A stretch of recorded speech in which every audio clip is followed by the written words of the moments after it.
প্রতিবন্ধী শিশুদের জন্য সমন্বিত জাতীয় স্বাস্থ্য সেবার যাত্রা শুরু। কড়াইল বস্তিতে শিশু সর্গের উদ্বোধন করলেন ডাক্তার জুবাইদা রহমান।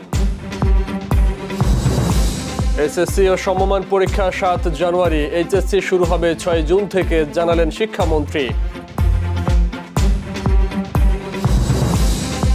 দেশে চূড়ান্ত ভোটার তালিকা প্রকাশ, মোট ভোটার ১২,৮৩,০০,০০০ ছাড়িয়েছে, নতুন ভোটার বেড়েছে ৬ লাখের বেশি।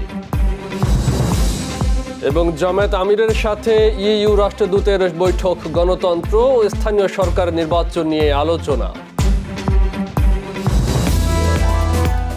এই ছিল চ্যানেল এস সন্ধ্যার কথায়। দর্শক, চ্যানেল এস এর সব সংবাদ দেখতে ভিজিট করুন youtube.com/channelsnews এবং facebook.com/channelsnews এই পেজে। এতক্ষণ সঙ্গে থাকার জন্য ধন্যবাদ।